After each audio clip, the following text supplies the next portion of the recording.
Pues vamos a empezar. Somos el equipo B. Vamos a dar el tema de trastornos de ansiedad. La que sigue por aquí. Bueno, los trastornos de ansiedad se pueden considerar como una familia de trastornos mentales distintos, pero van a estar relacionados en sí mismos y van a incluir los siguientes tipos, que sería la agorafobia, la fobia social, el trastorno de pánico, el trastorno de ansiedad generalizada y la fobia específica. La agorafobia y la fobia social ya lo vimos un poco con la doctora cuando vimos los trastornos de la niñez, entonces ahorita vamos a abarcar el trastorno de pánico, el trastorno de ansiedad generalizada y el trastorno de estrés postraumático. Estos son los trastornos mentales más comunes y tienen una prevalencia global del 17.7%. Que sigue, por favor. Y bueno, consideramos a la ansiedad como un estado normal, que este se va a caracterizar por la activación de la alerta y preparación psicofísica ante una expectativa de respuesta a un estímulo del ambiente. Esta misma respuesta se va a acompañar de cambios físicos, esto por la expresión de la activación adrenérgica, pero se va a considerar la ansiedad patológica cuando no existe un estímulo desencadenante proporcional a la respuesta que tenemos o cuando su intensidad es exagerada y motiva un estado de disconfort intenso en el individuo, así como llega a afectar el estilo de vida del paciente. Bueno, entre este cuadrito viene la guía de práctica clínica y tiene las características de la ansiedad normal y la ansiedad patológica.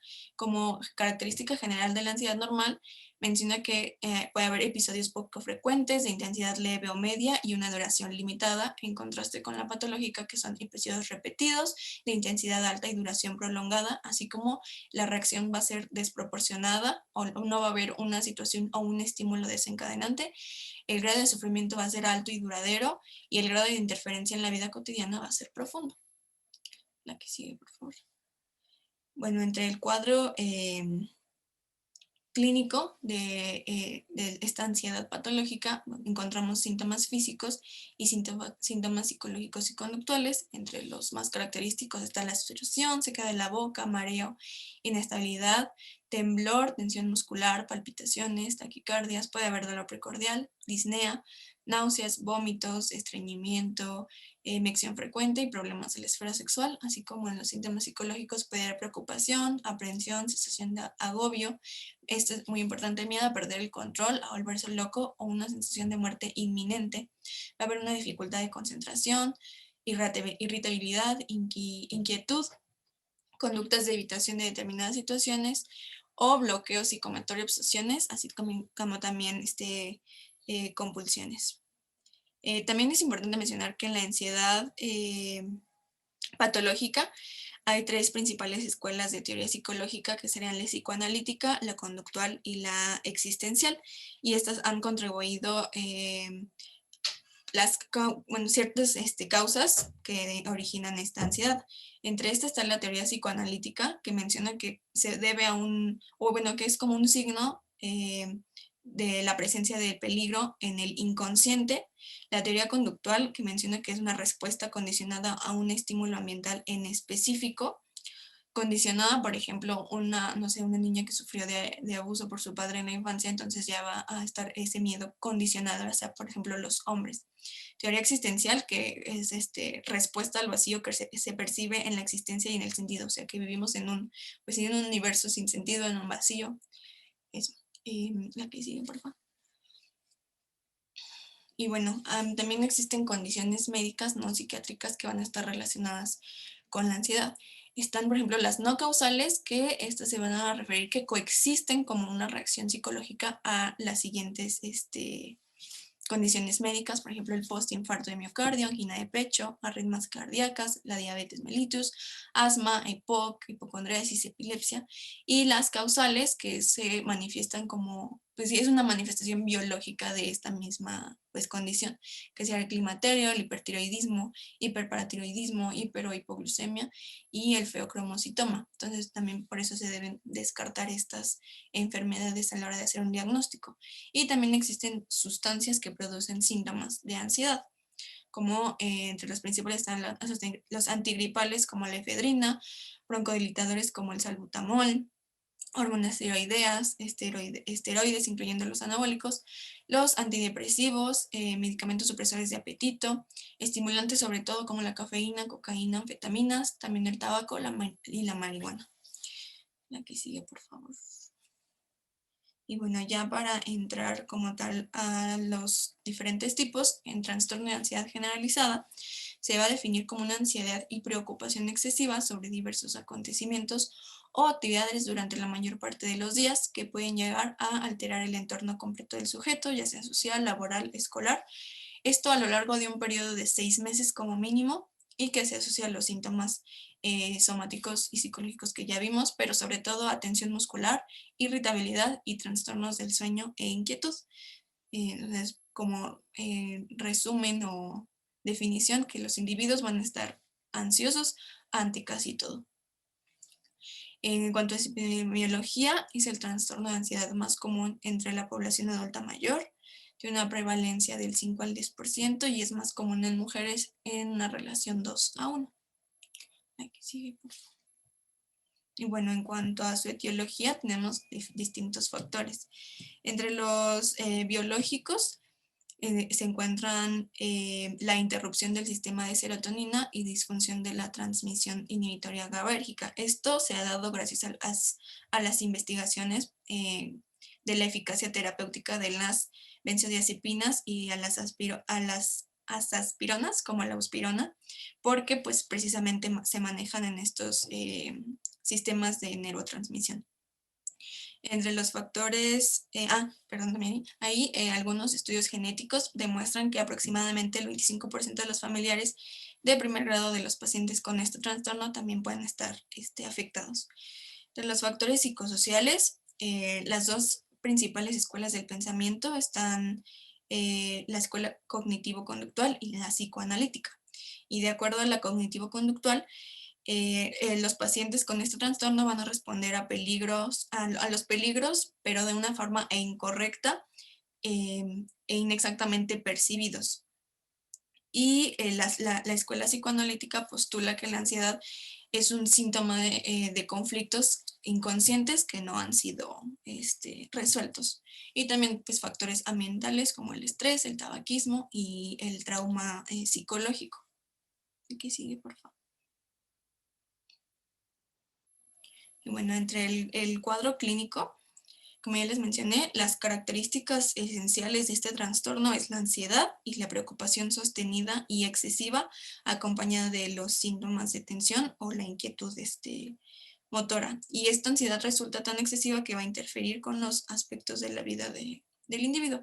Y para esto tenemos los criterios diagnósticos del DSM-5, que pues menciona estos rubros. En el A menciona que hay ansiedad y preocupación excesiva que se produce durante más días de los que ha estado ausente durante un mínimo de 6 meses en relación con diversos sucesos o actividades de la vida diaria. B, al individuo le es difícil controlar la preocupación. C, la ansiedad y la preocupación se asocian a 3 o más de los 6 síntomas siguientes y al menos que alguno esté presente con el criterio A, que tengan mínimo 6 meses y que se relacione con diversas actividades de la vida diaria. Y estos serían a inquietud o sensación de estar atrapado, facilidad para fatigarse, dificultad para concentrarse o quedarse con la mente en blanco, irritabilidad, tensión muscular o problemas con el sueño. En el rubro D está que deben de causar un malestar clínicamente significativo o deterioro social, laboral, escolar, etc. La alteración no se puede atribuir a los efectos fisiológicos de una sustancia ni a otra afección médica como las que ya les mencioné y no se explica por otro trastorno mental. ¿Qué sigue, por favor?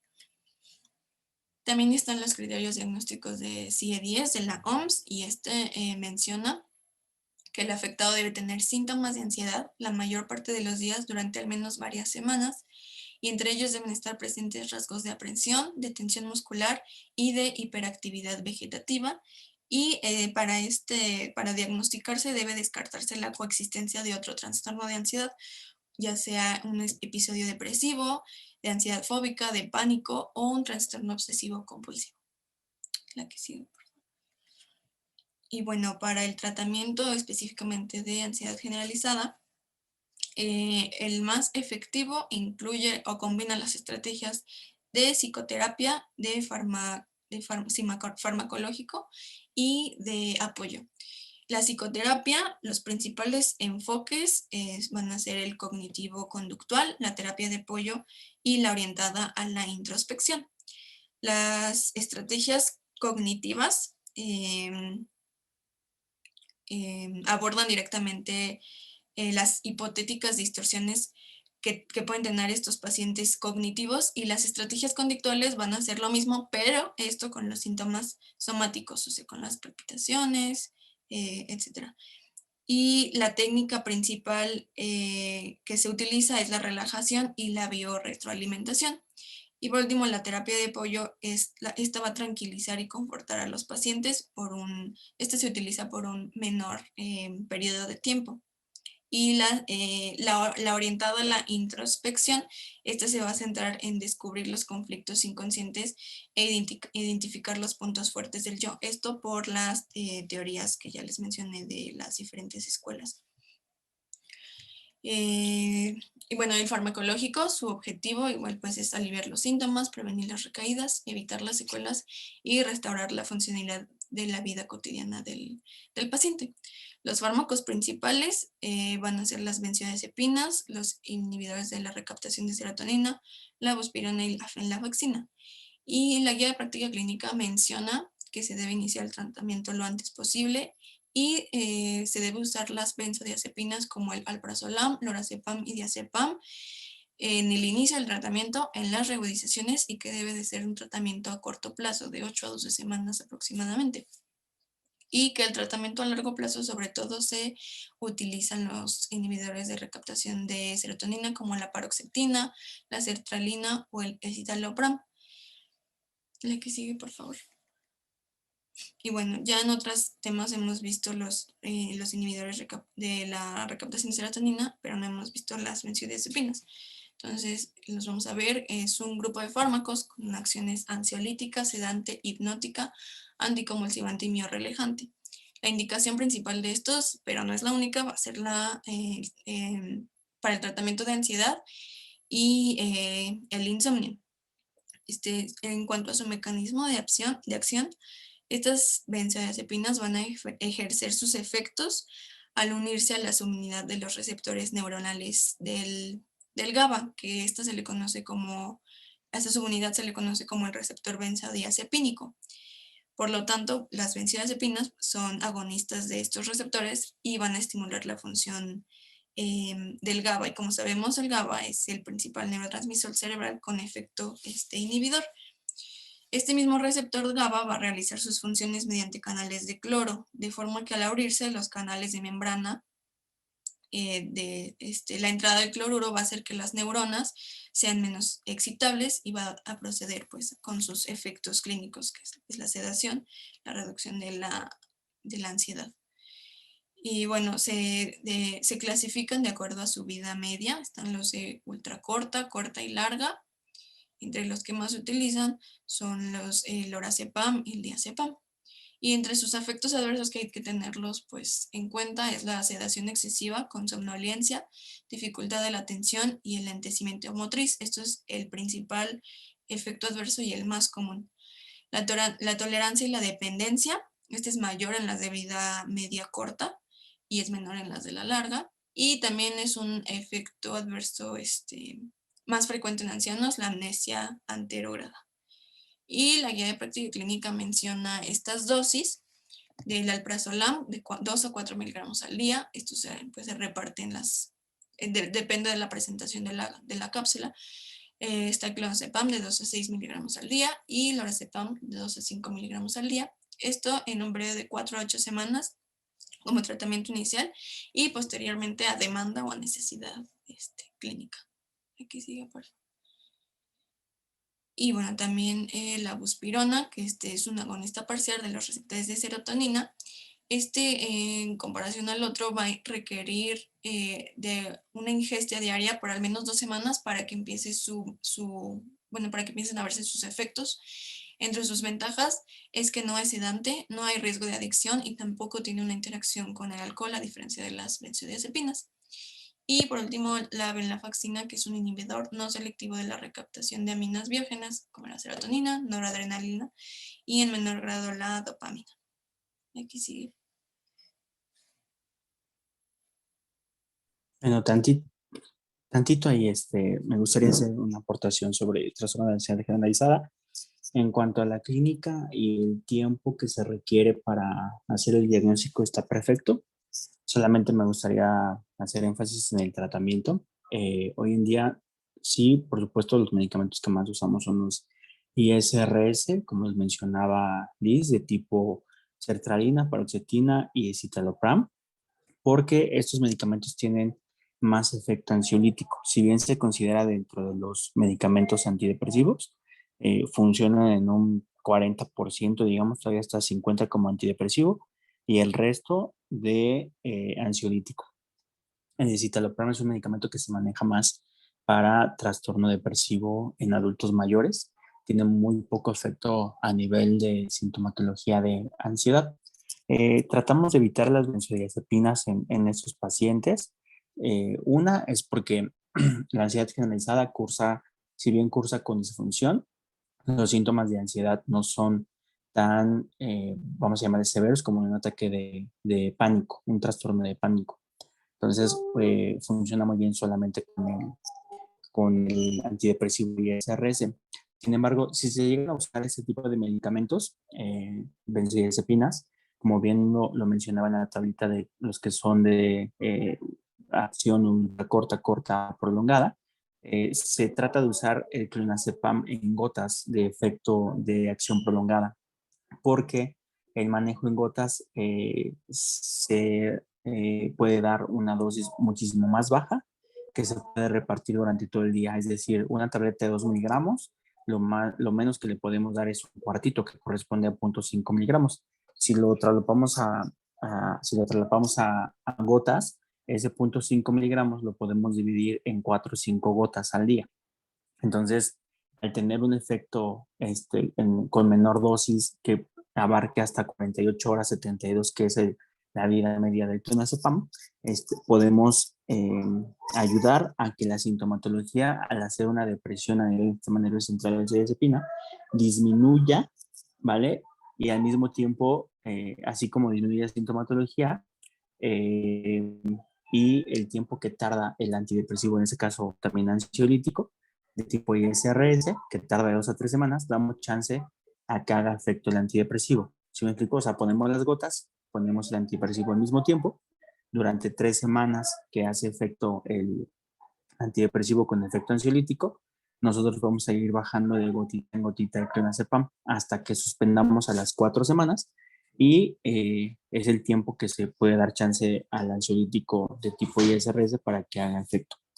No se recomienda tanto el alprazolam y el lorazepam porque como son de vida media corta, así también el efecto en vida media, por ejemplo, el alprazolam va de 4 a 6 horas, el lorazepam va de 8 a 10 horas más o menos. Entonces, el paciente es muy característico que tome el alprazolam, por ejemplo, le da una sensación de tranquilidad, de placer, pero también va a disminuir el efecto a las pocas horas. Entonces, eh, ante esa de ese efecto, el paciente pudiera generar mayor dependencia, si bien no por la dosis, una dependencia fisiológica, no por la dosis del medicamento que sea alta, sino una dependencia psicológica, porque va a relacionar que van a disminuir los síntomas de manera aguda, de manera brusca, pero el efecto va a ser menor, el tiempo va a ser menor. Entonces, por eso no se recomienda el uso de estos medicamentos. Como mencionaban, si el paciente además tiene características de eh, dependencia, no le vamos a dar benzodiazepinas. Ahí mencionaban el otro medicamento. Lo que yo hago es darles un antihistamínico, la hidroxicina principalmente, que es un antihistamínico central. En la mayoría, por ejemplo, si bien les genera sueño, en pacientes que se ha visto con trastorno de ansiedad generalizada o ansiedad, trastorno de pánico, lo que hace es disminuir la sintomatología de ansiedad, tipo vamos a llamar de benzodiazepina porque es una depresión del sistema nervioso, y de esa forma nos evitamos dar tratamiento controlado y es un medicamento que igual se puede manejar muy bien porque hay dosis tabletas de 10 miligramos, si bien la dosis original son 25 miligramos, podemos mandar un cuartito dependiendo de también el efecto que le haga al paciente y podríamos usarlo como un tipo clonazepam, poner cierta dosis durante una semana, después vamos disminuyendo en la siguiente semana, disminuimos en la próxima semana hasta que se suspende. Y esto es para dar una sensación de tranquilidad en lo que va haciendo efecto el otro medicamento, el ansiolítico de tipo ISRS. Entonces, bueno, esa es la explicación de por qué no usamos benzodiazepinas. Yo sugiero en el caso de ustedes que si llegan a usar benzodiazepinas, que usen más del tipo clonazepam en gotas, porque se pueden manejar menores dosis, se pueden repartir durante todo el día para que el paciente esté tranquilo y no se recomienda el uso prolongado. Yo por ahora lo uso un mes, 2 meses como máximo y eso si el paciente no se llega a controlar de manera inmediata, tengo que aumentar el ISRC y prolongo el tratamiento hasta 2 meses. Pero no se recomienda porque se ha visto que el cáncer a largo plazo afecta la cognición, disminuyendo la memoria, ya que hace que a nivel del lóbulo temporal en hipocampo disminuya el volumen. Entonces, esto pasa, se vio mucho en pacientes adultos mayores en los que no se llevaba el control de sus medicamentos. Los médicos generales u otros especialistas enviaban clonazepam a los adultos y se los seguían surtiendo. Entonces, veíamos pacientes, por ejemplo, que ya tenían más de 5 años de uso de clonazepam sin ningún control y al mismo tiempo se observaba, y hay un estudio también en donde se vio esta disminución del volumen a nivel hipocampal y a nivel cognitivo, a nivel de funciones mentales superiores, se había disminuido en comparación con pacientes que, si bien habían dado clonazepam, fue por poco tiempo y en aquellos que nunca habían usado. Entonces, bueno, son estrategias que pudieran servirles a ustedes en su práctica, y para que también no se ven ante el riesgo de que el paciente desarrolle una dependencia, tolerancia o que pues vaya cada rato a pedirles tratamiento, recetas controladas. Bueno, nada más, si gustan pueden seguir, perdón. En cuanto al trastorno de pánico, también llamado crisis de angustia o ansiedad paroxística episódica, esta es una crisis intensa y aguda de ansiedad que se va a definir como el periodo de pánico o malestar intenso y agudo que puede durar de minutos a horas y que incluso se acompaña de la sensación de catástrofe inminente. Aquí es muy común que los pacientes presenten varias enfermedades concomitantes, entre ellos y pues la más importante es la agorafobia, que hace alusión al miedo o a la ansiedad relacionado a los lugares de los que se puede ser difícil escapar, ya sea porque haya mucha gente o porque se consideren que están muy cerrados. Y también pues es habitual que se esperen ataques en pacientes con fobias específicas y sociales ante algún estímulo que ya haya sido reconocido. ¿Le puede dar a la siguiente, por favor? En cuanto a su epidemiología, este se puede presentar a lo largo de la vida de los pacientes entre el 1 y el 4% de los que los presentan. A los 6 meses del 0.5 al 1% y únicamente un ataque de pánico del 3 al 5.6%. En cuanto al género, en la bibliografía se refiere que afecta más a las mujeres en una frecuencia 2 a 3 veces superiores que a los hombres. Sin embargo, también refiere que esto puede ser debido a un infradiagnóstico en el diagnóstico del trastorno en los varones. Asimismo, el único factor social que se asocia es un antecedente de divorcio o de separación y es más común que este se presente en adultos jóvenes, con una edad media de 25 años, aunque puede aparecer a cualquier edad. ¿Puedes dar a la que sigue, por favor? El 91% de estos pacientes van a presentar al menos otro trastorno psiquiátrico, entre ellos, pues el que ya les mencioné, la agorafobia, que pues esta realmente va a ser incapacitante para los pacientes, ya que se va a asociar al lugar en donde al paciente pues tuvo su ataque de pánico y este va a evitar ir a esos lugares para que se desencadene de nuevo la crisis. Es por ello que evitan recurrir de nuevo a esos lugares. Asimismo, un tercio de los pacientes presentan un cuadro de depresión mayor antes del inicio del trastorno de pánico y dos tercios de pacientes con este trastorno primero lo presentan y después la depresión.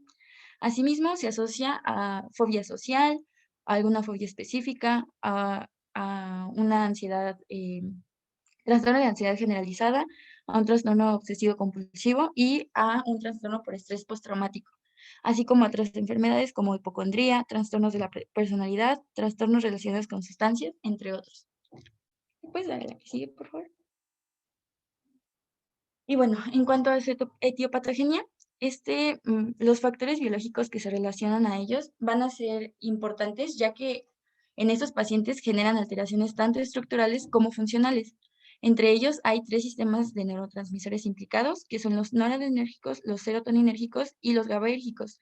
Y en cuanto a los sitios en donde se puede desarrollar, están implicados el tronco cerebral, específicamente las neuronas noradrenérgicas del locus cerúleo, y las neuronas serotoninérgicas de los núcleos del rafe medial, así como el sistema límbico, que va a propiciar la generación de la ansiedad anticipatoria, y la corteza prefrontal, que esta pues va a generar una evitación fóbica. ¿Le puede dar a la que sigue, por favor? En cuanto a los neurotransmisores serotoninérgicos, estos van a tener una disfunción serotoninérgica evidente debido a una hipersensibilidad posináptica a la serotonina. La siguiente, por favor.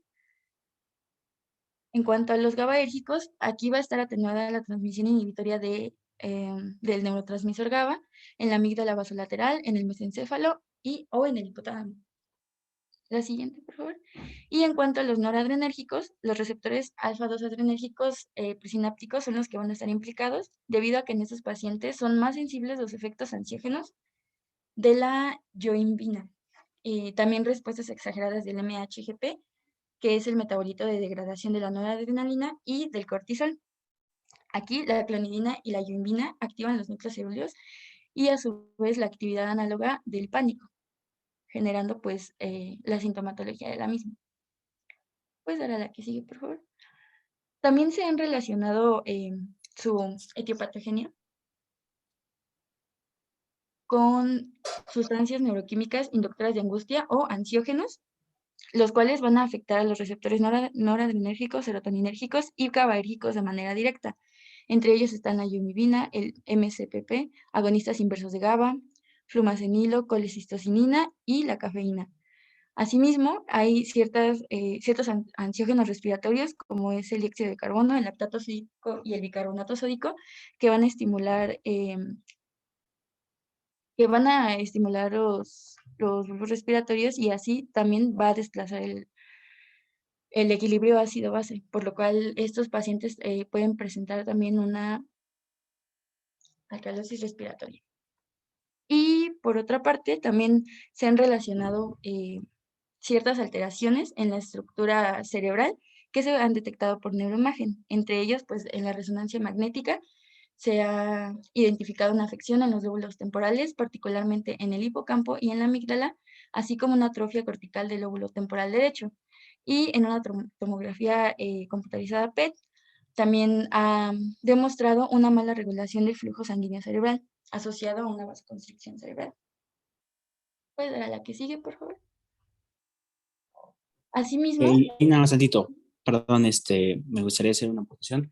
Esas estructuras que mencionaste de amígdala e hipocampo tienen una relación muy estrecha y, por ejemplo, en trastornos por ataques de pánico, la explicación es de que ante experiencias, por ejemplo, desagradables, una persona tal vez, no sé, que tenga cierto estresor, lo que va a hacer es generar una estimulación de la amígdala, ¿no? Con un aumento de noradrenalina, lo cual va a llevar las vías a nivel del hipocampo, y a nivel del hipocampo se va a guardar esa experiencia en la memoria como desagradable. Entonces, algo que sucede en algunos pacientes es que en algún momento, por ejemplo, no hablando de trastorno de estrés postraumático, en algún momento de algún estresor que se haya generado cierta ansiedad, en algún otro momento tener acercamiento a una situación similar, ¿no? O algo que de alguna manera haga que se active el hipocampo, la memoria, hace una comunicación de hipocampo-amígdala, la amígdala comienza a activarse y eso puede generar el desencadenante de un ataque de ansiedad. Entonces, lo que se ha visto es un hipermetabolismo y una hiperfunción, tanto en PET como en medicina nuclear, para el funcionamiento de estas dos áreas. A lo largo de los años, por ejemplo, eh, al igual que el uso de las benzodiazepinas, se ha visto que estas dos áreas, si es un paciente que ya tiene un trastorno de ansiedad paroxística episódica de forma crónica que no se ha tratado, llega un momento en el que también el volumen a nivel del lóbulo temporal comienza a disminuir. A pesar de que haya un hipermetabolismo y de que se activen esas áreas, hay una reducción en el volumen de esta parte y el paciente puede comenzar a tener también fallas en la memoria. Entonces eso es, bueno, a mí me parece muy interesante. Ya puedes continuar. Gracias, doctor. Y bueno, en cuanto a los factores genéticos, aunque no haya alguna asociación cromosómica o un modo específico de transmisión, sí se ha asociado la recurrencia de este trastorno. Si se tiene familiares de primer grado de pacientes con trastorno de pánico, aumenta este riesgo de presentarlo 4 a 8 veces. Y también los factores psicosociales, los cuales pues se refiere que tanto los factores ambientales como los psicológicos o ambos se van a relacionar al inicio de un ataque de pánico, los cuales surgen como una defensa inadecuada frente a un impulso que genera ansiedad.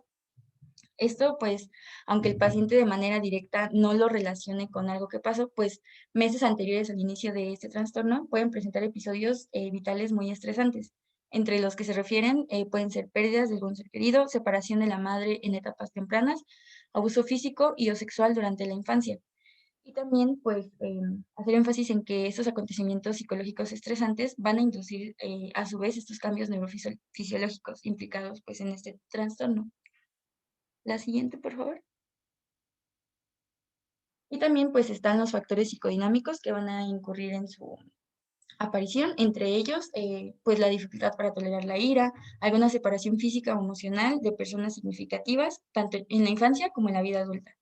También pueden desencadenarse por situaciones de aumento de responsabilidades laborales, que a su vez pues aumentan el estrés, una percepción de los padres como controladores, que causan temor, que son críticos y que son exigentes, también una represión interna que van a implicar un abuso sexual o físico, una sensación crónica de sentirse atrapado, así como un ciclo vicioso de conducta del rechazo paterno, seguido por una ansiedad como para de que la fantasía destruya como el vínculo con sus progenitores. Y pues también un fracaso en la función señalizadora de la ansiedad, basada en el yo, relacionado con la autofragmentación y confusión entre los límites propios y los de los otros. Y los mecanismos típicos de defensa pueden desencadenar también este trastorno, como una reacción, liberación, somatización y externalización. La siguiente, por favor. Y bueno, en cuanto al cuadro clínico, se refiere que el primer ataque de pánico suele ser espontáneo y sigue una excitación, ejercicio físico, actividad sexual o un trauma emocional.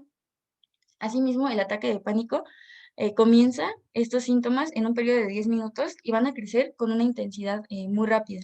Estas crisis suelen durar aproximadamente de 20 a 30 minutos y raramente mayor a una hora, aunque a veces los pacientes refieran que, bueno, ellos sienten que duró mucho. Asimismo, pues algunos síntomas que pueden presentar son palpitaciones, dolor precordial, un acortamiento de la respiración, náusea, mareo, escalofrío, temblores o parestesias. Y en cuanto a los signos físicos, se pueden identificar taquicardia, hiperventilación, disnea o incluso diaforesis. Y también, bueno, en los síntomas mentales, los pacientes refieren un miedo extremo a que no pueden controlar la situación e incluso a la muerte, ya que pues refieren una sensación de muerte y catástrofe inminentes, así como una sensación de desapego de la realidad. Y realmente ellos no pueden describir el origen de ese miedo, sin embargo, pues al realizar como una adecuada historia clínica, pues pueden identificar los estresores o los factores que desencadenaron este ataque de pánico. Asimismo, se pueden presentar confusos e incluso con dificultad para concentrarse. La siguiente, por favor. Y en cuanto a la historia clínica, pues el médico deberá investigar los hábitos o situaciones que precedan a los ataques de pánico. Entre ellos, pues también si el paciente consume cafeína, alcohol, nicotina u otras sustancias, si ha habido una distorsión en los patrones de sueño o de comida, y pues los entornos laborales e incluso ambientales que puedan ser rigurosos y muy estresantes para el paciente.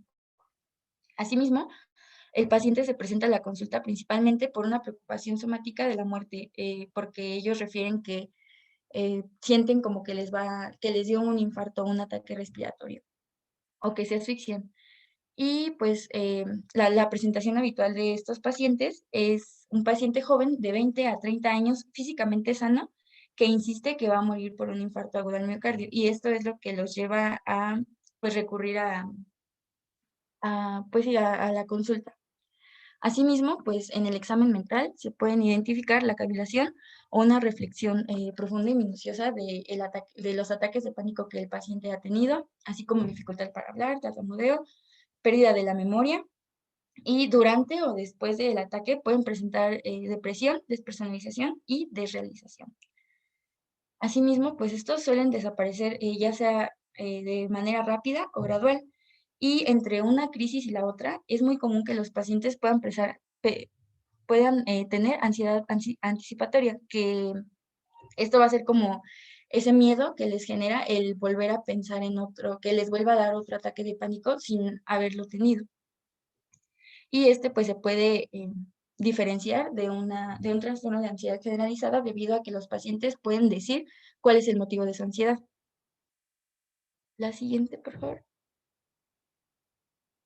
Y por su parte, pues en el diagnóstico se van a utilizar los criterios diagnósticos del DSM-5 y aquí pues es importante determinar el número y la frecuencia umbral de estos ataques de pánico, ya que pues como tal el trastorno se identifica porque es inesperado y porque es recurrente, a diferencia de solo tener un solo ataque de pánico. Entonces, pues el primer punto es que los ataques de pánico son imprevistos y recurrentes. Este ataque es de aparición súbita, en donde aparece un miedo intenso, un malestar intenso que alcanza su máxima expresión en minutos. Y durante este tiempo se producen 4 o más de los siguientes síntomas, que de hecho fueron los que ya les mencioné en el cuadro clínico, que es palpitaciones, sudoración, temblor, sensación o dificultad para respirar o asfixia, sensación de ahogo, dolor o molestias en el tórax, náuseas o malestar abdominal, sensación de mareo, inestabilidad, aturdimiento o desmayo, escalofríos, sensación de calor, parestesias, desrealización, que es la sensación de irrealidad, miedo a perder el control o a volverse loco durante sus ataques o el miedo a morir. Asimismo, pues se pueden encontrar otros síntomas, por ejemplo, acúfenos, dolor de cuello, dolor de cabeza, gritos o llanto incontrolable. Otro criterio, pues dice que al menos uno de los ataques le ha seguido al mes uno o más de los hechos siguientes, que son inquietud o preocupación acerca de otros ataques de pánico o de sus consecuencias y un cambio de la mala adaptación en el comportamiento relacionado con los ataques. También otro criterio es que la alteración no se puede atribuir a los efectos fisiológicos de una sustancia, droga o medicamento o a ninguna otra afección médica, como hipertiroidismo o cardiopulmonares, que de hecho son de los que se tiene que realizar un diagnóstico diferencial.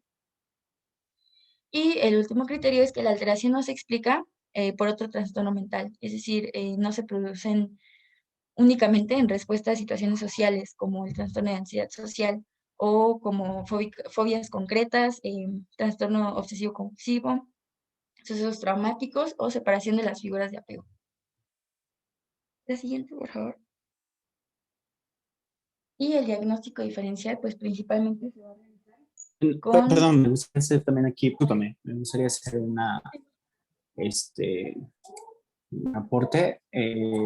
La presentación clínica de estos o estas pacientes es con toda la sintomatología que mencionaba su compañera. Sin embargo, esa sintomatología, algo muy característico es que justo viene de un momento a otro. O sea, alguien puede estar platicando, ahorita podemos estar dando la clase y alguien de ustedes comienza con esta descarga adrenérgica tan importante, tan intensa, ¿no? Palpitaciones, sequedad de boca, dolor a nivel precordial, con alteración en la sensibilidad, disnea, taquicardia, irradiación hacia el brazo izquierdo, pueden tener náuseas, incluso vómito, pueden tener en ese momento sensación de evacuar, ¿no? Incluso tener diarrea, por lo que los pacientes en ese momento, bien lo decía su compañera, piensan que les da un infarto y acuden frecuentemente al área de urgencias, ¿no? Para solicitar atención y cuando llegan, la sintomatología ha disminuido. ¿Por qué?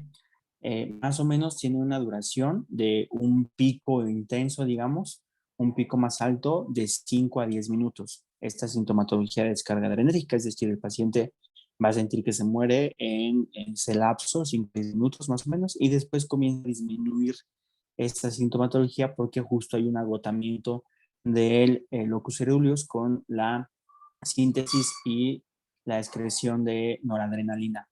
Entonces va a haber un agotamiento de este sistema y alrededor de 15 minutos a 20 comienza a disminuir esta sintomatología. Si bien va a continuar una sensación de malestar, de incomodidad, ya no va a haber esa sensación de muerte inminente. Entonces es algo característico que también hay que tomar en cuenta en los pacientes cuando lleguen a alguna consulta, ¿no? Si ustedes están en el servicio de urgencias, por supuesto van a detectar desde un inicio que es un ataque de ansiedad, ¿no? Pero hay que hacer pues toda esa semiología y aclarar esa situación, porque hay pacientes, por ejemplo, que tienen algún tumor a nivel de glándulas suprarrenales o que tienen una situación de hipertiroidismo en el cual no tienen esta característica. Van a presentar ataques de ansiedad, sin embargo, no va a haber un agotamiento del sistema, sale porque es por otra fisiopatología y esta sintomatología va a ser persistente. Entonces, puede ser que ustedes vean a un paciente con esas características, pues es un ataque de ansiedad, no pasa nada, ¿no? Pero no remite ese ataque de ansiedad o tiene una duración de más de 1 hora, 2 horas o es todo el día. Ahí hay que pensar otro padecimiento justo en el diagnóstico diferencial, como lo va a mencionar su compañera. Entonces, es un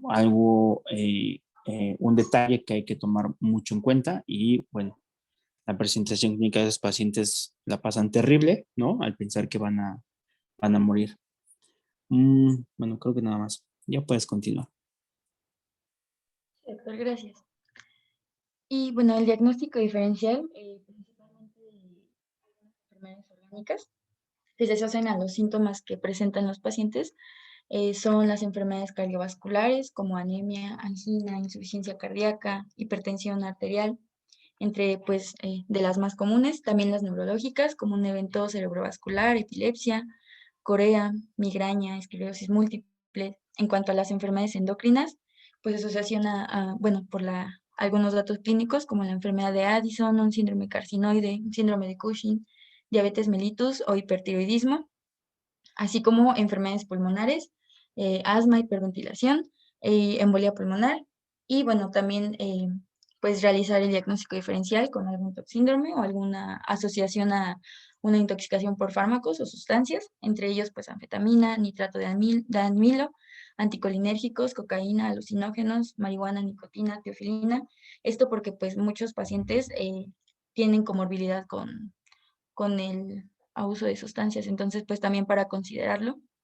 Y bueno, también se puede asociar, se puede diferenciar de la abstinencia de los fármacos y de ciertas sustancias como el alcohol, antihipertensivos, opiáceos y opioides o los hipnóticos sedantes y otras enfermedades como la anafilaxia, deficiencia de vitamina B12, trastornos electrolíticos, infecciones sistémicas, entre otros. La siguiente, por favor. Bueno, aquí el tratamiento pues va a ser farmacológico y también terapia cognitivo-conductual. Y pues una vez que se instaure, se debe mantener de 8 a 12 semanas. Aquí me equivoqué. La combinación de fármacos que se recomienda es el alprazolam y la paroxetina para el trastorno de pánico. Cuando está asociado con depresión, se puede también considerar la venlafaxina y el clonazepam en pacientes que anticipan alguna situación de pánico.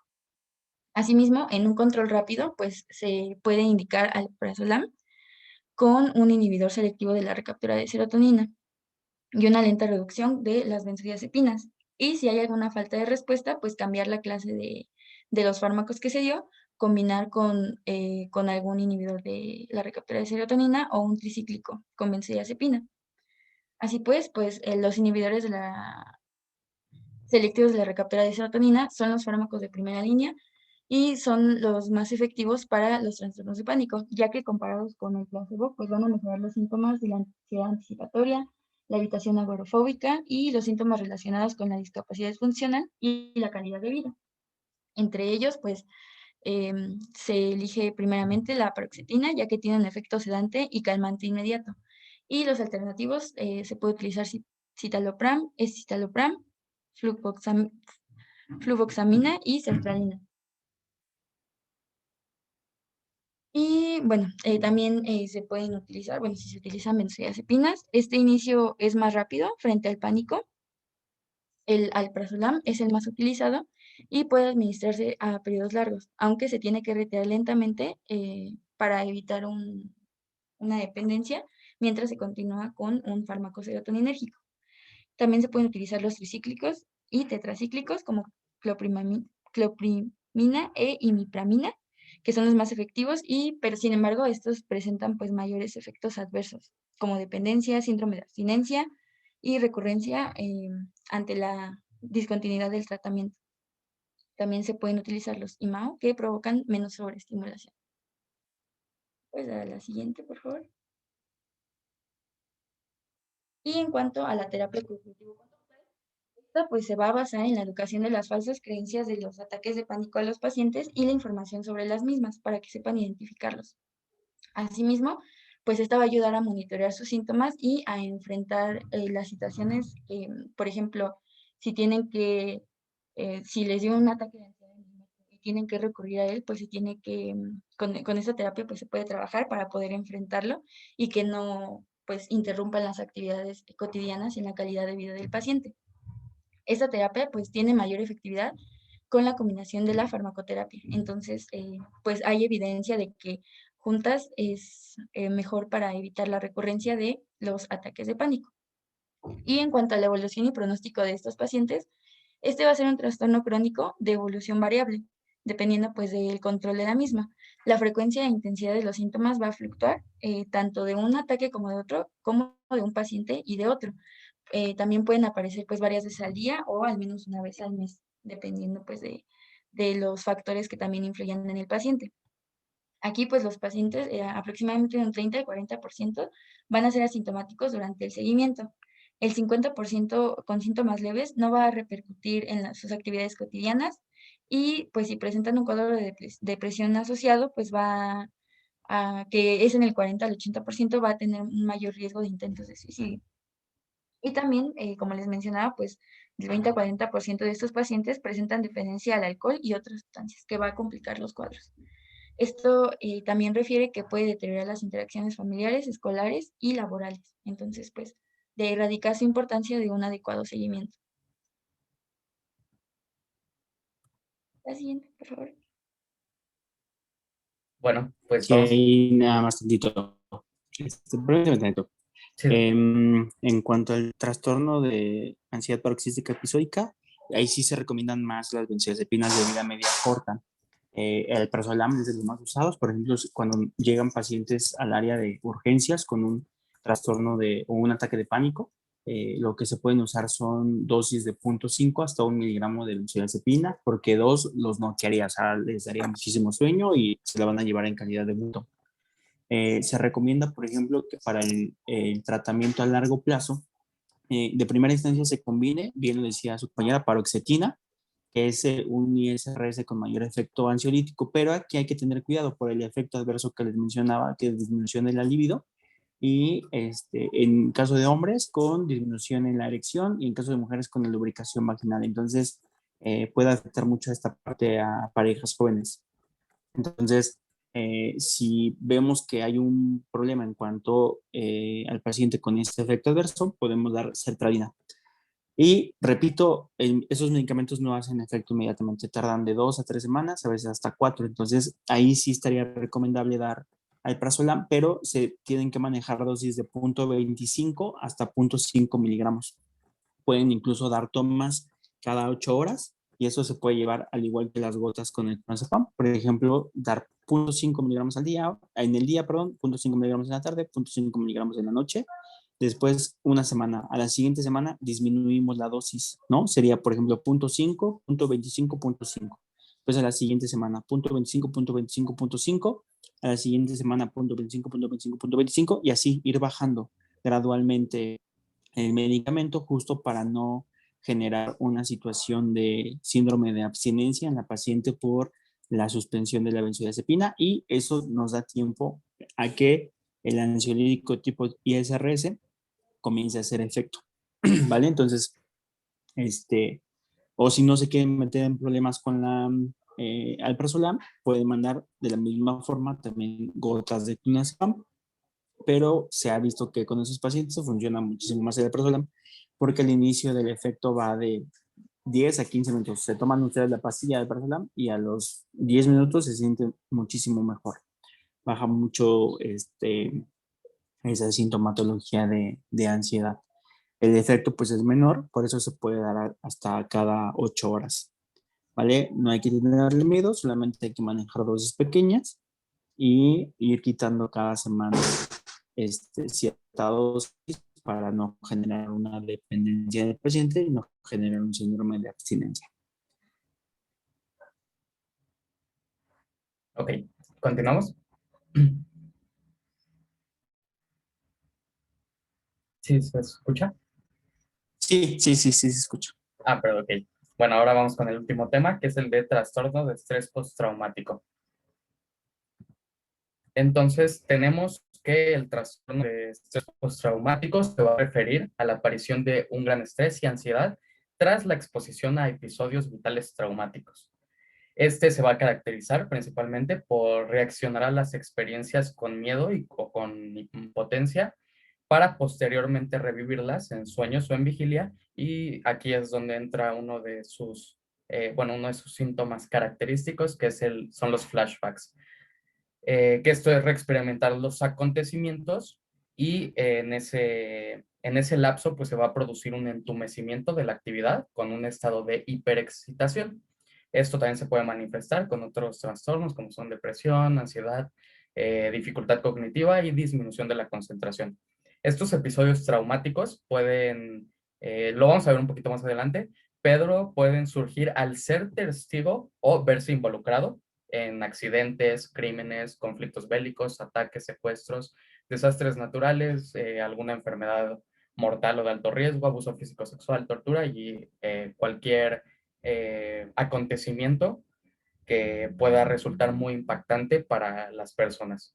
El tiempo de aparición entre este trauma y la sintomatología es muy variable, puede ser muy corto, una semana, y existen algunos casos en los que apareció hasta 30 años después.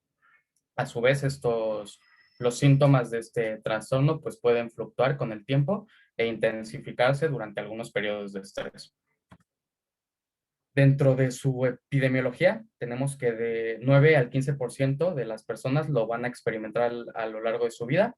Va a tener una prevalencia del 8% en la población general y va a verse relacionado por causas diferentes en hombres y en mujeres. En las mujeres, el 10% de las mujeres que lo llega a presentar es relacionado a la agresión sexual o física y a las violaciones, y el 4% que es en los hombres se ve más relacionado con las experiencias de combate, principalmente en los conflictos bélicos.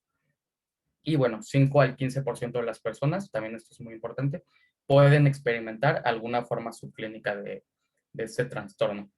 Es más frecuente en los adultos jóvenes, y esto se explica porque van a estar más expuestos a las situaciones precipitantes o a situaciones de riesgo, pero ahí les puse un asterisco porque mencionan que es más frecuente en los jóvenes por estas causas. Sin embargo, es de más fácil aparición en niños y en ancianos. En niños se va a deber a que no han adquirido un mecanismo de afrontamiento adecuado, y en ancianos a que van a tener estos mecanismos de afrontamiento, pero ya van a ser tan rígidos que no van a poder abordar las situaciones traumáticas de una forma que no les genere la patología. Y bueno, también va a ser más frecuente en personas sin redes de apoyo social y familiar. Existe, bueno, como habrán visto, pues hay muchas fotos de soldado, y es porque característicamente en las guerras, pues a los soldados han sufrido este trastorno, y por lo tanto se han estudiado muchísimo y se han desarrollado diferentes asociaciones como el estudio nacional de veteranos de Vietnam, en la que ellos pues arrojan otros datos, ¿no? En población específicamente de Estados Unidos y principalmente los soldados, que es que el 30% de ellos lo va a presentar y el 22% de ellos lo va a presentar, pero de alguna forma parcial. Y también es importante mencionar que como existen muchos acontecimientos traumáticos, pues se han relacionado o algunos autores han establecido algunos trastornos de estrés postraumático específicos ante algún acontecimiento.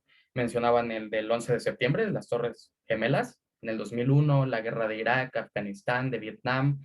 También, por ejemplo, uno de México fue el huracán Katrina, que fue, me parece que en el 2005, el terremoto del 85 y nuevamente en el 17, y también algunos otras catástrofes como fueron los tsunamis de Sri Lanka y de India y de Tailandia, que de hecho se hizo la película de Lo Imposible en la que se puede ver esto, y algunos otros terremotos como el de Haití en el 2010 o el de Japón.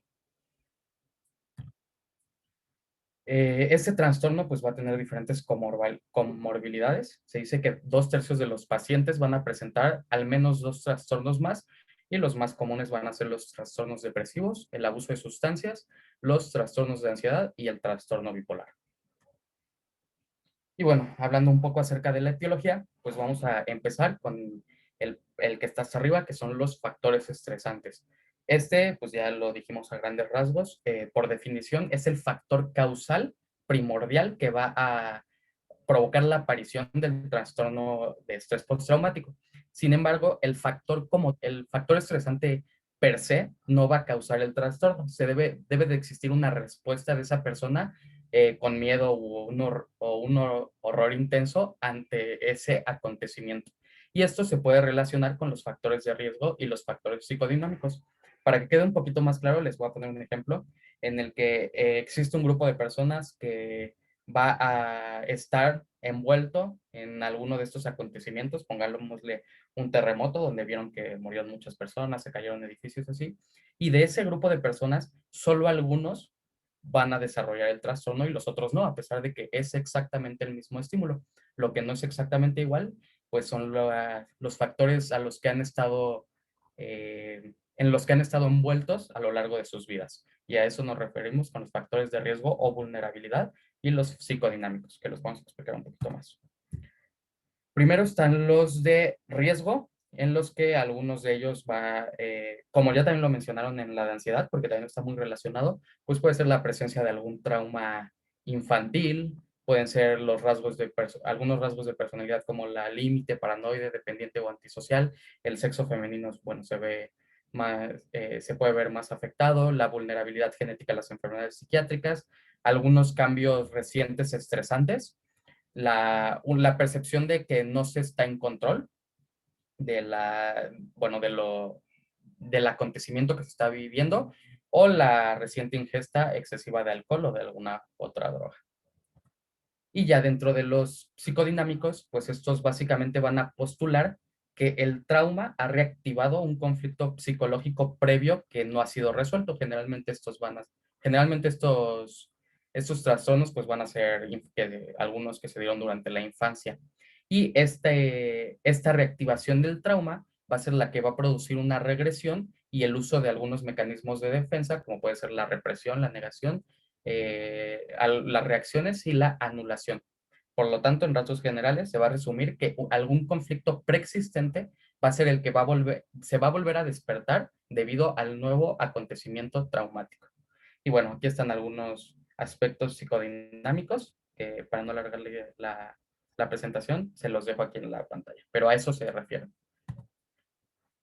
Y bueno, también vamos a tener a los factores cognitivos y a los factores conductuales.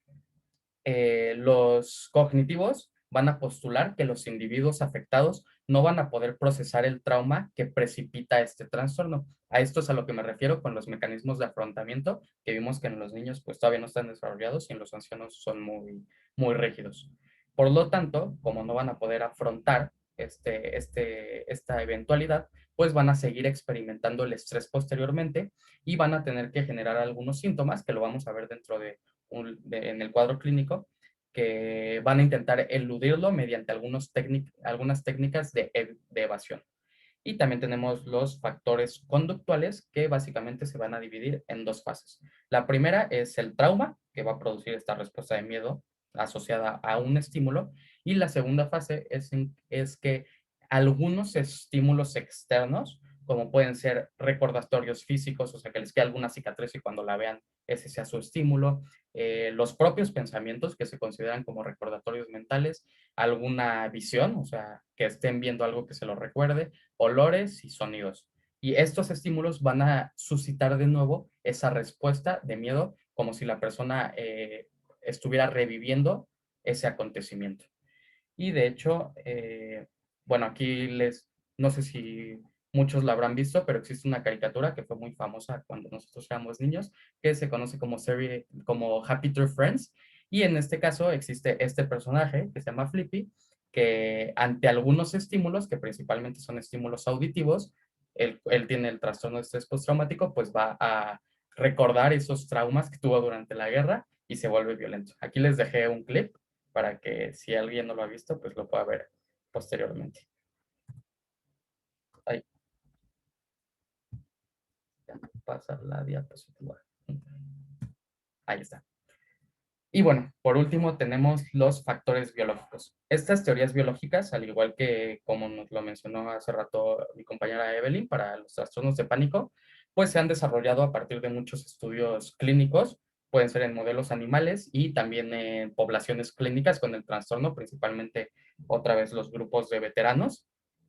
Y bueno, estos estudios han arrojado que están implicados múltiples sistemas de neurotransmisores y también el eje hipotálamo, hipófisis suprarrenal. Entonces, dentro del sistema noradrenérgico, en estos estudios se ha visto que hay un aumento de las concentraciones de adrenalina en la orina en 24 horas, tanto en los soldados como en las mujeres que han sido víctimas de abuso sexual. Y esto se empezó a estudiar porque o sea, ya fue el primer factor que se vio correlacionado porque estas personas tienen síntomas asociadas al sistema noradrenérgico, como pueden ser el nerviosismo, elevación de la tensión arterial, taquicardia, taquipnea, temblores, etc. En estos estudios también se vio una disminución de los receptores plaquetarios alfa-2 adrenérgicos y linfocitarios beta adrenérgicos, por lo que estamos viendo aquí una modulación negativa que es posiblemente el resultado de la elevación crónica de estas catecolaminas. Y bueno, ya por último tenemos que el 30 al 40% de los pacientes van a presentar los flashbacks tras la administración de yoimibina, recordando que este es un antagonista de los receptores adrenérgicos alfa-2. Después tenemos también involucrado al sistema opioide, donde se ha visto una disminución de las concentraciones plasmáticas de las beta-endorfinas, estos neuropéptidos opioides que genera el hipotálamo y la hipófisis, y también se ha visto que el nalmefeno, que es un antagonista de los receptores opioides, es útil para reducir los síntomas. Esto se vio principalmente en los veteranos. Y por último, tenemos la disfunción del eje hipotálamo hipofisiario suprarrenal, donde se vio una disminución de las concentraciones plasmáticas y urinarias de cortisol libre. Recordando que este cortisol, pues es la hormona que se le asocia la hormona del estrés, que se va a liberar ante estas situaciones para algunas funciones fisiológicas como es el metabolismo de las grasas, proteínas, carbohidratos, que aumente los niveles de glucosa, etcétera, ¿no? Y también se vio un aumento del número de los receptores glucocorticoides, o sea, de estos receptores, de este cortisol en los linfocitos. Aparte de estos tres sistemas, o bueno, de estos tres factores biológicos, se han estudiado algunos otros que de hecho el doctor ya nos comentó.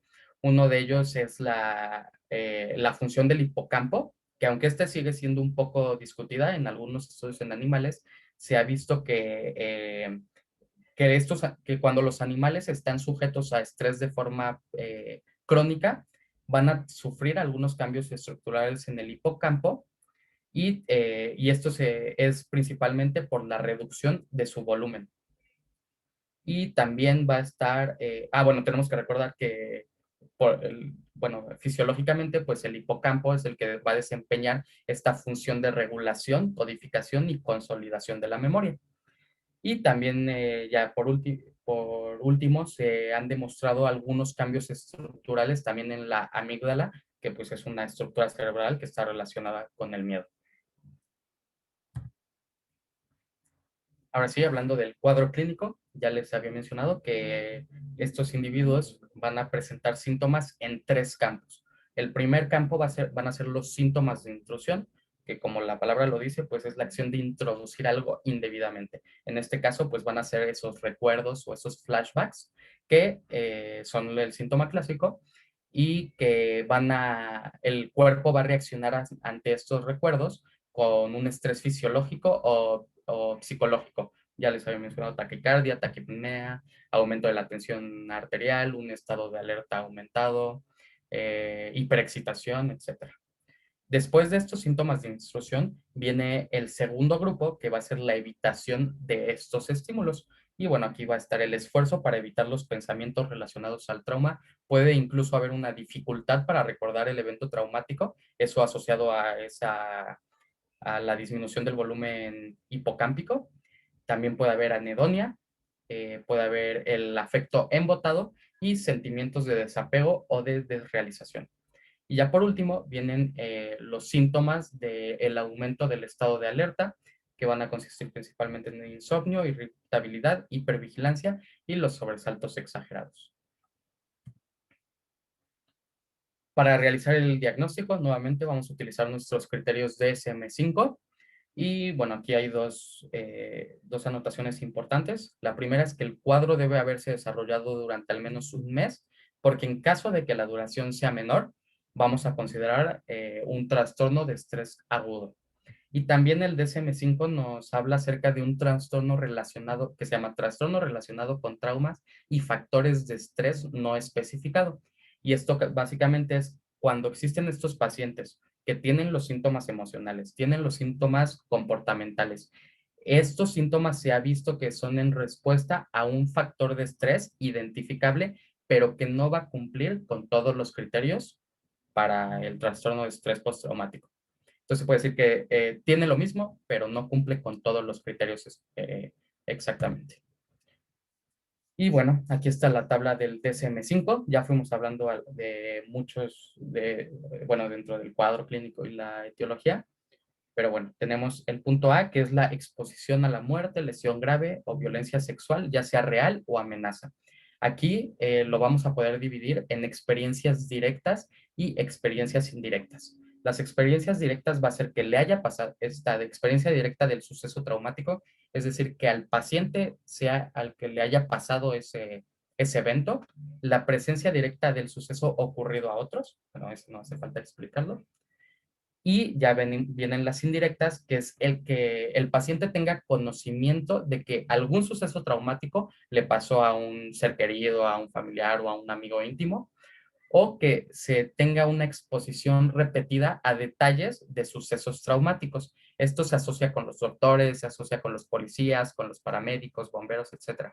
Porque es muy importante que estos detalles no son, o sea, no es una exposición a través de la televisión, de películas, de fotos, etcétera, sino que se los están diciendo y hay veces en los que llegan a verlo. Después tenemos el punto B, que es presencia de uno o más de los síntomas de intrusión. Ya vimos cuáles son los síntomas de intrusión. Y bueno, rápidamente son los recuerdos angustiosos, recurrentes, involuntarios e intrusivos, los sueños angustiosos o las reacciones disociativas, el malestar psicológico intenso y las reacciones fisiológicas ante estos factores internos. El punto C va a ser la evitación persistente de los estímulos y al igual que el punto D, aquí nos estamos refiriendo a esos mecanismos de evasión. Tenemos la evitación o esfuerzos para evitar los recuerdos, pensamientos o sentimientos angustiosos o para evitar los recordatorios externos, personas, lugares, conversaciones, actividades, etc. Esto se refiere a los factores, a los estímulos desencadenantes. Y bueno, dentro de las alteraciones negativas cognitivas y del estado del ánimo, tenemos la incapacidad de recordar los aspectos importantes del suceso, creencias o expectativas negativas persistentes y exageradas sobre uno mismo, los demás del mundo. Aquí ponen una frase muy importante que es que tienen los nervios así como de punta o que el mundo es muy peligroso. La percepción distorsionada persistente de la causa o de las consecuencias del suceso, estados emocionales negativos persistentes, disminución del interés o participación en actividades, sentimientos de desapego o extrañamiento, y la incapacidad persistente de experimentar emociones positivas, la de anedonia. Y ya el punto E, que son las alteraciones importantes de la alerta y reactividad, es decir, el tercer grupo de síntomas, que es de aumento de la reactividad, aumento de la actividad. Y aquí tenemos comportamiento irritable, arrebatos de furia, comportamiento imprudente o autodestructivo, hipervigilancia, sobresalto exagerado, problemas de concentración y alteraciones de sueño. Y bueno, aquí están los puntos que pusimos al principio, la duración que debe ser superior a un mes, que la alteración debe causar un malestar clínicamente significativo o un deterioro social, laboral o en otras áreas de la vida, y que la alteración no se puede atribuir a los efectos fisiológicos de alguna sustancia. Y bueno, aquí hay algunas especificaciones que básicamente es que se tiene que decir si tiene síntomas de despersonalización o de desrealización. Bueno, pasando al diagnóstico diferencial. Inicialmente lo que se debe de hacer es, antes de hacer este diagnóstico diferencial con algunas otras patologías, es reconocer algunos factores orgánicos que no sean los desencadenantes, pero puedan contribuir a los síntomas postraumáticos. Dentro de estos se han relacionado la epilepsia, el alcoholismo y la drogadicción. ¿Cómo vamos a hacer esto? Mediante la anamnesis y la exploración física. Otro punto muy importante es que si el paciente puede que ya no sea, bueno, que ahorita no esté en ese momento no estuvo bajo los efectos de alguna droga, ¿no? Pero si está en un periodo de abstinencia, también se puede generar este cuadro similar. Y ya después de identificar esos factores orgánicos que podríamos llegar a tratar, vamos a hacer el diagnóstico diferencial con algunas otras patologías. Tenemos al trastorno de pánico, que también lo vamos a juntar con el de ansiedad generalizada, y esto lo vamos a poder sospechar de estas dos patologías por los periodos de ansiedad y por la hiperexcitabilidad. Sin embargo, lo vamos a poder diferenciar por la evolución cronológica de los síntomas respecto al acontecimiento traumático, y también porque en estos trastornos de ansiedad no existe la reexperimentación y la evitación del trauma. También tenemos la depresión, que, ¿cómo se llama? Es importante, como ya vimos en las comorbilidades, se puede asociar, generalmente coexiste con el trastorno de estrés postraumático, pero bueno, la podemos diferenciar porque el cuadro clínico es diferente, ¿no? O sea, aquí va a existir bueno, es diferente, no voy a hablar de eso. También tenemos el trastorno de personalidad límite, que también pueden coexistir, y lo vamos a poder diferenciar porque este trastorno de personalidad límite se va a caracterizar por la inestabilidad afectiva, por el estado de ánimo conductual y por las relaciones objetales y de autoimagen. Después tenemos los trastornos disociativos, que lo vamos a poder diferenciar porque no existe.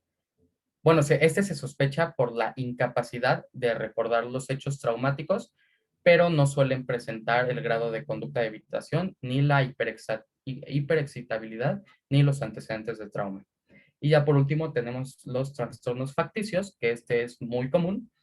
Y bueno, recordar que estos pacientes lo que van a hacer es simular, inducir o agravar alguna enfermedad que tengan para recibir esta atención médica, e incluso se pueden infringir algún daño a ellos o a sus hijos en busca de, bueno, con esta motivación de ir con el médico, por decirlo así, o de obtener alguna ganancia o algún objetivo concreto.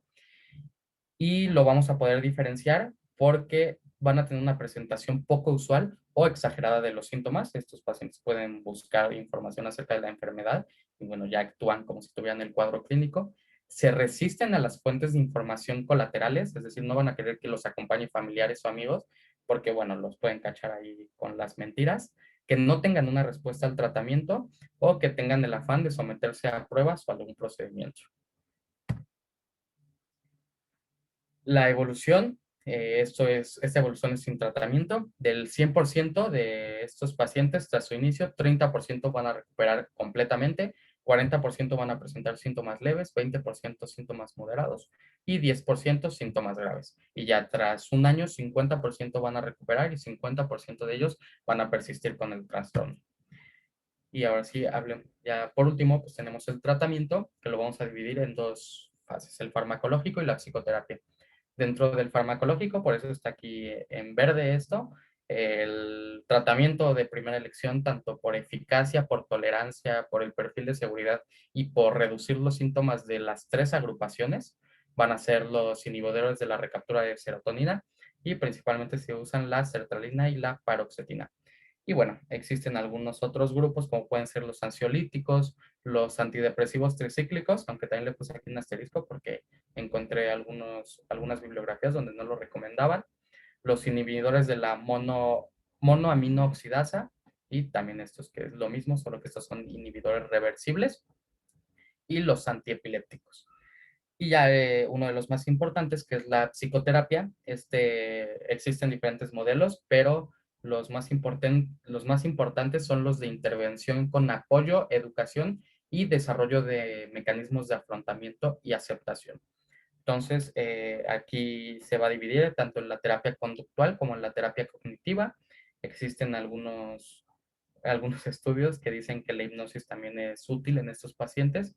La terapia en grupo, que esta es particularmente útil en los grupos de personas que estuvieron sometidos a a un mismo factor, o digo, un mismo acontecimiento traumático, o que tengan algo en común. Es decir, pues todos fueron porque han ido a guerras, todos fueron por algún desastre natural, etc.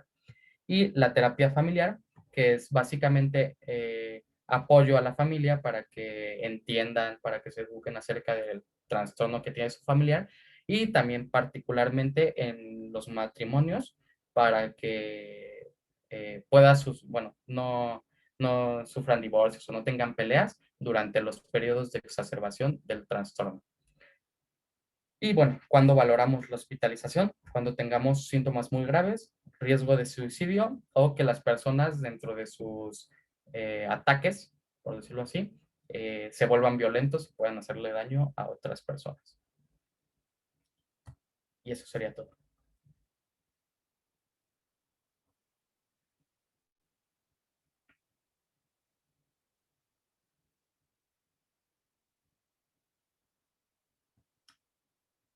¿Alguna duda o comentario?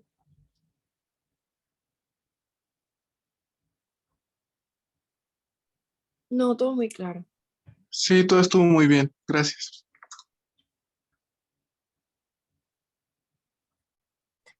Bueno, aquí en el trastorno de estrés postraumático, ¿pudieran decirme cuál es la diferencia con trastorno de estrés agudo? El tiempo, que Ajá, es menor a un mes, el agudo, y el exactamente. postraumático mayor a un mes.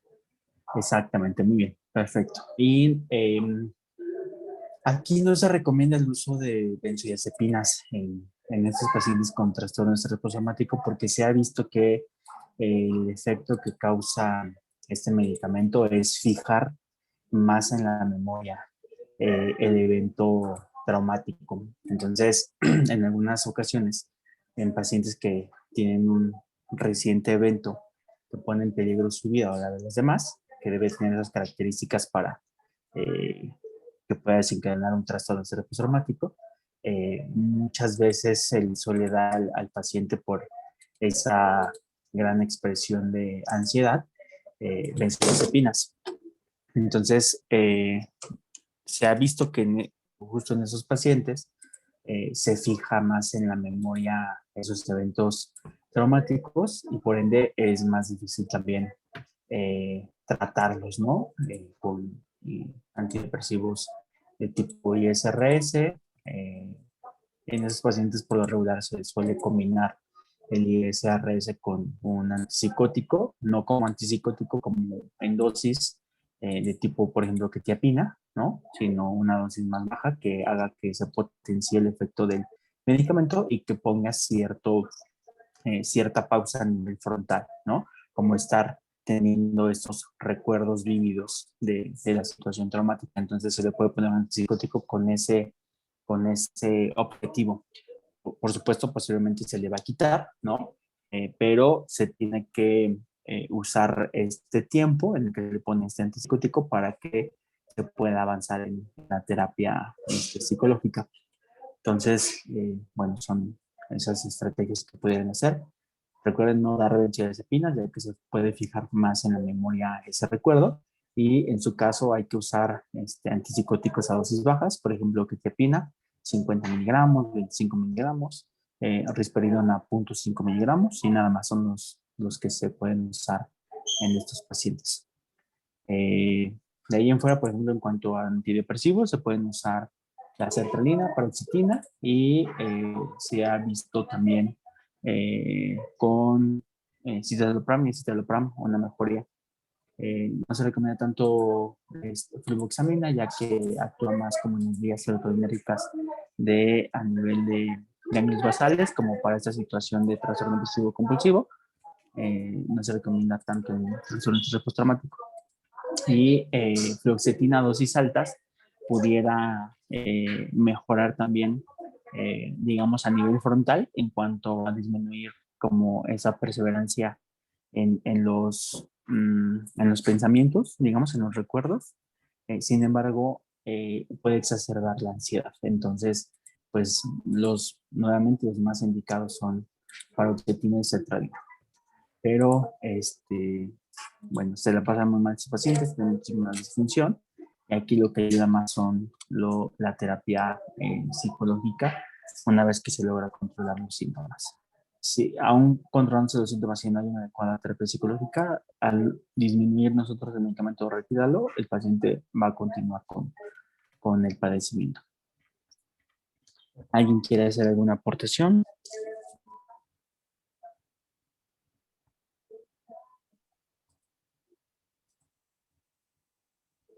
¿No? Parece que no, doctor. No, doctor. Ok. Oigan, ¿en su equipo no son 4 personas? No somos 3, doctor. Son 3.